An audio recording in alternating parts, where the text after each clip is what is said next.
Bonjour à tous, je suis Didier Mazier, je vous souhaite la bienvenue et je vous remercie pour votre fidélité. Alors nous sommes de plus en plus nombreux à nous retrouver, je vais vous demander de mettre un petit pouce en l'air si la vidéo vous a intéressé, de vous abonner si ce n'est pas encore fait, et puis surtout d'activer les notifications afin de pouvoir être prévenu quand les vidéos sortent. Je vais également vous demander de publier sur les réseaux sociaux des posts avec des liens vers cette vidéo, que ce soit sur LinkedIn, sur Facebook, sur Insta, sur X, sur Snapchat, Twitch et tous les autres. Sur Photoshop, il y a toujours plusieurs manières d'obtenir un résultat qui est dans certains cas similaire et dans d'autres cas alternatif avec parfois des solutions qui sont meilleures.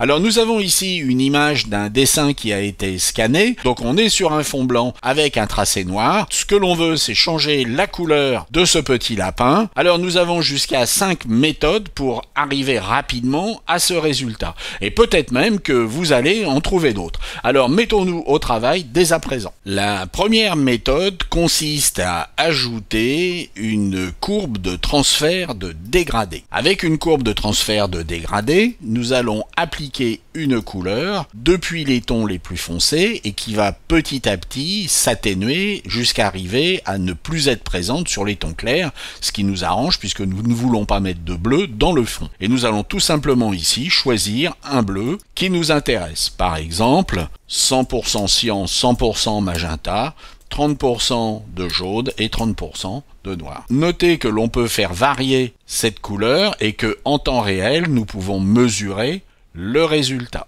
Et elle va se trouver sur un calque dont nous allons pouvoir moduler l'opacité et éventuellement le mode de fusion. Une autre méthode est également très intéressante, toujours avec les réglages, nous allons travailler avec la balance des couleurs. Sur la balance des couleurs, nous allons pouvoir en temps réel déplacer ces curseurs et obtenir le résultat voulu en réglant les différentes couleurs constitutives de l'image. Personnellement, je préfère cette méthode que je trouve beaucoup plus funky, mais elle est beaucoup moins précise que la précédente. Et comme la précédente, elle se trouve sur un calque dont on va pouvoir régler ensuite l'opacité et le mode de fusion. La troisième méthode, toujours dans les réglages, va être de travailler avec la correction sélective. Avec la correction sélective, nous allons pouvoir, sur certaines plages de couleurs, par exemple les noirs, les blancs, les bleus, etc.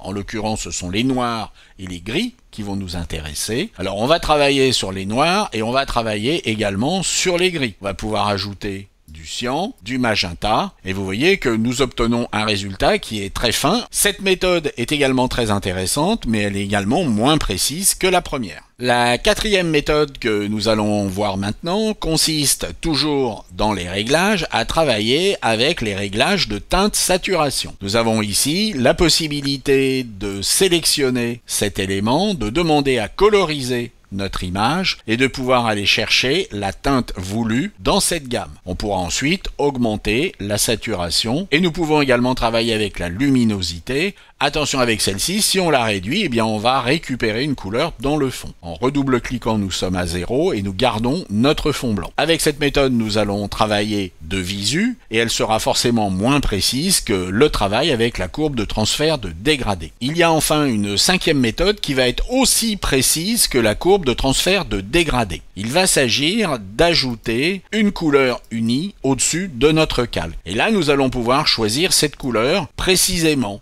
Notre couleur est maintenant appliquée. Choisissons le mode de fusion le plus approprié qui va être couleur. Et la couleur va s'appliquer à notre dessin. Alors nous pouvons bien entendu réduire l'opacité si nous le souhaitons, nous pouvons également double-cliquer sur cette pastille et modifier la couleur que nous avions déterminée au départ. Cette méthode est aussi précise que le travail avec la courbe de transfert de dégradé parce que nous pouvons déterminer exactement la couleur que nous allons appliquer. Vous voyez donc qu'avec Photoshop, il y a plusieurs façons d'arriver au même résultat. Alors ce qu'il va falloir faire, c'est bien entendu connaître ces différentes méthodes et puis appliquer celle qui va être la plus adaptée au cas que vous avez à traiter. J'espère que cela vous a intéressé et puis je vous dis à la semaine prochaine. Au revoir.